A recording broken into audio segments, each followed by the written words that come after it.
All right, so this is part 2 for chapter 7 for your lecture video. Chapter 7 in your Pharmacy Practice for Technicians textbook. So we're picking up on slide 25 that is still continuing on with the different types of prescriptions. So prescriptions that are not due yet. So a prescription that is not yet due does not have to be or cannot be filled into a future date. So let's say a patient has recurring prescriptions, they go see their physician, and the physician gives them a prescription ahead of time, which means they're not quite ready for it to be filled. The insurance isn't going to cover it just yet because it's too early. Then we would go ahead and put that as placing the prescription on the profile. So basically placing it on hold. Another reason why we could place a prescription on hold is that patients have enough or have sufficient supply of whatever they're using. So maybe it's durable medical equipment or whatever on hand at home. Sometimes they don't have enough cash to pay for it at the moment, or they're waiting for their insurance coverage to kick in. The prescription will be held in a file box, or it is entered in the prescription into the patient's profile for a later date. So for facilities that are completely computerized, they will scan that prescription in to the system and place on hold. So when the time comes that it is able to be filled, it is already in the system. Some state boards do not allow C2 prescriptions to be stored for future use. That is true in Arizona. Patients that are on recurring C2 or Schedule II drugs like OxyContin, fentanyl patches, anything that would be used for probably pain management, they actually have to see their physician every month to get a new prescription, and the physicians are not supposed to pre or post date a prescription out. They have to see that patient every month. Refill request. So a patient can call a refill request in, or they can request one in person. Sometimes they'll just swing by the pharmacy. Maybe they're shopping for other items and know that they're going to need it in a couple days, so they'll just swing by and do a refill request. As the pharmacy technician will verify that a refill is available on the prescription and then forward that request to the pharmacist for review. So a couple of restrictions on refills. So any non-controlled prescription can have up to a year of refills. So it's 11 refills, which is actually total for 12 months because the initial prescription is considered the first refill. So after that, they can have 11. On a C3 through 5, so controlled class C3 through 5, they can have, it's 5 refills or 6 months. And C2s do not allow any refills, period. Many insurance plans will allow patients to refill their meds up to 5 days early, so that's a little bit convenient. Early refills are generally rejected by the insurance, but permission may be granted for a one-time early refill. So for example, the patient is heading out of town for vacation and they're going to run out while they're gone, and in different scenarios like that. But ultimately that's going to have or involve the pharmacy technician calling the insurance company to get that approval. No refills are allowed when a prescription is more than 12 months old for non-scheduled or non-controlled drugs, 6 months old for Schedule 3 through 5, or if it was already transferred to another pharmacy. So controlled substances can only be transferred from one pharmacy to another one time. After that, it needs a new prescription. And again, no refills are allowed on any C2 or Schedule II drugs. Transfer in. So the transferring of prescriptions. In the state of Arizona, pharmacy technicians are not allowed to transfer prescriptions. So that is a pharmacist to pharmacist only. The transferring in is when the transfer pharmacy calls the originating pharmacy, meaning the original pharmacy that the patient had the medication filled, to transfer all the information over. Sometimes patients choose to switch pharmacies because of cost. Maybe one pharmacy is cheaper than the other. Maybe their insurance no longer covers that particular pharmacy, and ultimately customer service. So this is why customer service plays a huge role in the ability for pharmacies to retain their customers. It's just like if you were to go out to a restaurant to eat, or any store really, and you had poor customer service experience, the likelihood of you going back there is probably very minimal, and that's the same thing for our pharmacy patients. In most states, only a pharmacist may transfer a prescription. So again, in the state of Arizona, only pharmacists are allowed to do any transfers. The originating pharmacy must close the prescription. So when the transfer is complete, the original pharmacy that filled the prescription in the first place must close that prescription out so they can't double dip. If no refills remain, the physician's office must be called to request a new prescription. So in the event that the patient wants to transfer it, but there's no refills available to transfer over, then they must call and get a new prescription. Transferring out is a transferring of a prescription refills to another pharmacy. On slide 28, it shows you a example of what a transferred prescription sheet looks like. They're all different, but they all contain the same information. Pharmacy abbreviations, so we know those as our SIGs, okay? And you have that SIG code list that you should be memorizing. There's like 73 or 74 on there. The more that you become familiar with those, the easier it's going for you to be to not only understand medical terminology, but also do order entry of prescriptions.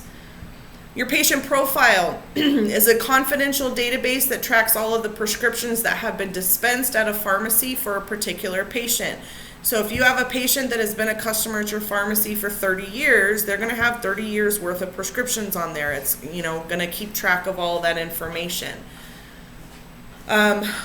Inside the demographic information, you're going to have your patient's full name, their street address, their phone number, their date of birth, and their gender.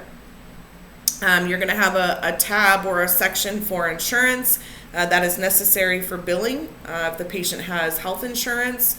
Medical and allergy history, so that's where you're going to place any existing health conditions that your patients have, any drug interactions or drug reactions that they report, and then of course any allergies to any medications that they're taking. Prescription and medication history, this is where the listing of prescriptions that have been filled at that pharmacy location will be stored. And some places will also allow, if you have a recurring patient and you know that they take a particular over-the-counter supplement or over-the-counter item, you can place that in there, especially if they're aging or if their memory is not as so well, or maybe they have caregivers that they send out to do their shopping for them. This allows those caregivers or individuals to approach the pharmacy and ask and make sure that they're getting the correct item for their patient. Prescription preferences, so this is where we would put either they get a child proof or non-child proof container. Generic substitutions if they prefer to have generic substitutions, and then large print labels. So for any of our patients that have a hard time seeing, especially our older elderly populations, a lot of times we have to print things with a larger print so they're able to read it easier.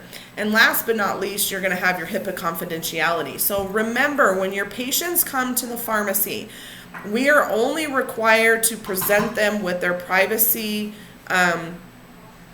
disclosure on their first visit. We do not have to give it to them every time they come to the pharmacy, but on their very first visit. So every single new patient that comes to your pharmacy must receive the HIPAA disclosure or the privacy disclosure. So selecting your correct patient from the database, this is very important, especially here, pretty much all over the United States. There's a lot of people that have the same name. There's people that, live in multi-generational homes, so you have juniors and seniors. So it's important that we're selecting the correct patient to avoid filling the wrong prescription for the wrong patient. So you are going to verify the patient's name against their address, but you're also going to be looking and using the date of birth as the second identifier. You're going to verify that the correct physician is also on the patient's profile. So let's say, they've had Dr. Smith, and then all of a sudden the new prescription is for a Dr. Beckham, and you need to make sure that you are updating that information correctly.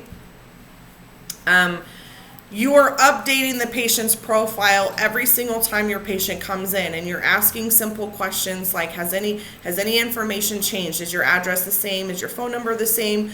Do you have any new allergies to report? That type of thing. It's important for us to make sure that we update that as much as possible. People move, people buy houses, people change renting locations, so it's important for us to have that. People switch phone carriers, so it's important for us to have all of that information. Updated insurance information is also necessary because the pharmacy processes the claim prior to the patient receiving the medication. We don't just hand out prescriptions and hope that the insurance reimburses us for that. We have to have that approval before we can dispense it to the patient. So why is that important for us to have updated information? Again, people switch jobs. Some people lose their jobs and then get on access. So we have to make sure that we have the most up-to-date insurance information for them in that system. So again, there's a picture of a patient profile on slide 35. It's a very generic. Most of the pharmacy software systems that you're going to be using are very detailed, and you really are going to get a sense for working their softwares wherever it is you end up doing your externship. They'll train you on that, and then wherever you end up employed. The reason is there's so many different pharmacy softwares out there that you can work in Walgreens and has one system and go to CVS and they have a completely different system. There's just too many out there. There's not one universal system that's used. So your DUR, your drug utilization review. So it's a pharmacy software that checks the patient's medication list for any potential problems with a new prescription. So what is it looking for? It's looking for things like allergies to the medication or even related medications to the drug that's been prescribed.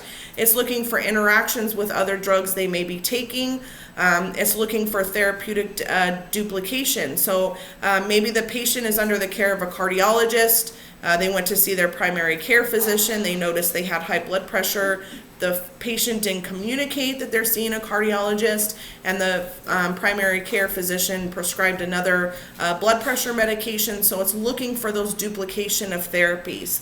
Looking for doses outside the normal range. Now, there are certain cases or incidents where we see unusual dosages, and that's on a patient-specific level. Maybe they have a specific disease that we're using a unapproved dose for, and that's where the pharmacist comes in to make sure that those are all legitimate uses. Sometimes the physician made a mistake, and that's how the error is going to get caught. Drugs potentially unsafe for this patient because of pregnancy or other medical conditions. So again, that's why it's very important for us to ask these questions. Claims processing software will generate alerts about refills being requested too soon. So if you go in to put in a refill request, and if it's too soon, it's going to pop up a little warning that says it's too soon to fill this prescription. The pharmacy technician must present all DUR alerts to the pharmacist for review. As a pharmacy technician, you cannot override any DUR alerts. That is a pharmacist only. Do not allow your pharmacist to say, here's my login, just cleared, it's fine. Don't do that, because if something happens, they're not going to back you, okay? Alerts are ranked by severity.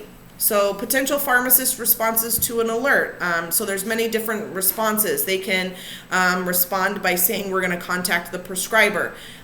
It could be the pharmacist is going to counsel the patient on the potential issues. They can override the DUR alert and fill the prescription. So an example of why a DUR might be overrode. The patient reports an allergy to penicillin.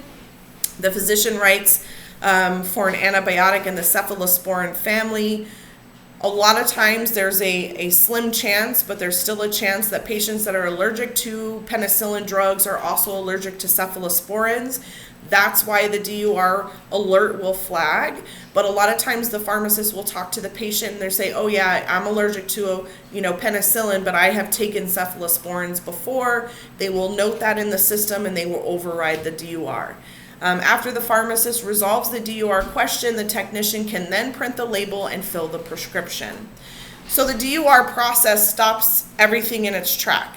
So if the pharmacist cannot pass through or absolve or resolve the DUR situation, that's it. Everything is done in its tracks. The pharmacy technician is not going to move forward to fill the patient's prescription, and this is an extra set of safety precautions that are taken to help increase our patient safety.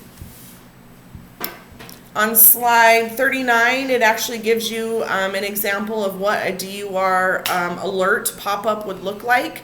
And you have severe, major, moderate, or minor are the three categories for the DUR severity alerts. So if you want to just take a look at that. After the prescription is entered, it passes the DUR, and the insurance claim is then paid. The label is printed. So you will retrieve the stock bottle from the shelf. When you get the stock bottle, you're going to compare the drug name, the strength, the package size, and the NDC numbers on the medication sheet with the stock bottle to make sure you've pulled the right medication. You're going to count out the medication. You'll place that medication in a small container for dispensing. On slide 41, it gives you a picture of what a drug stock label looks like. So this is Cymbalta.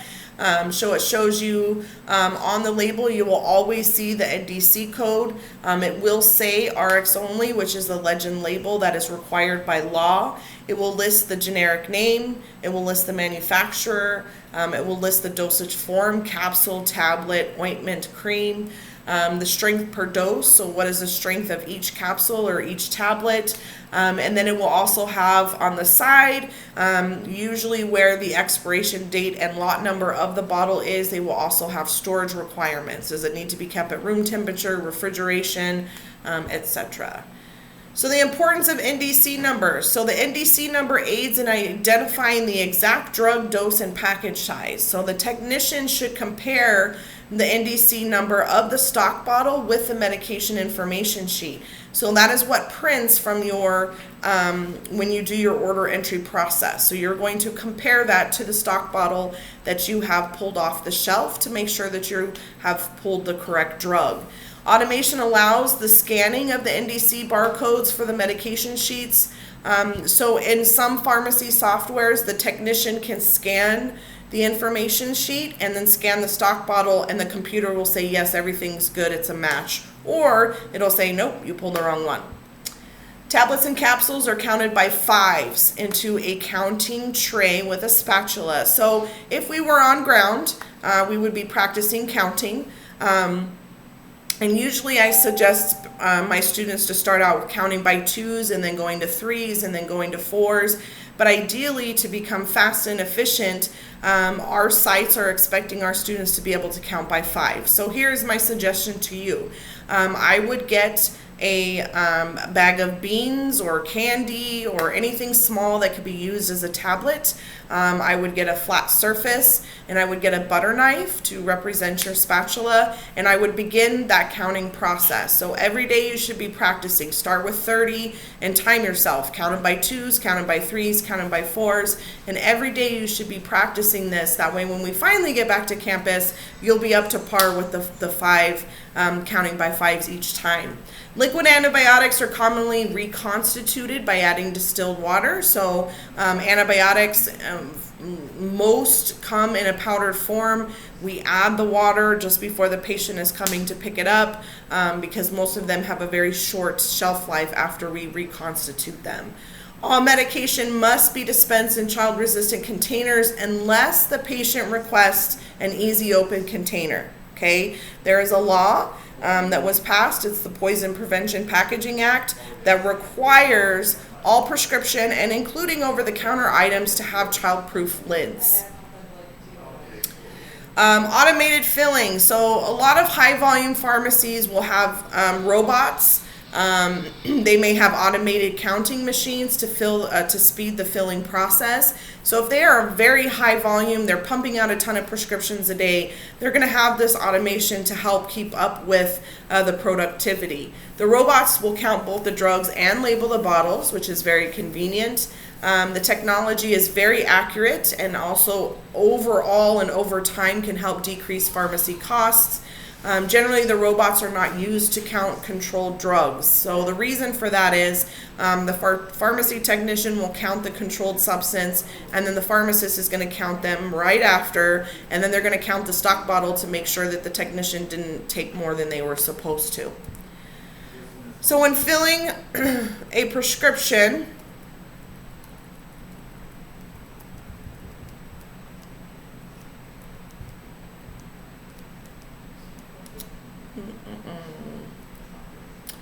I'm looking at my time here. We're going to go ahead and pause here. So we're going to finish on slide 44.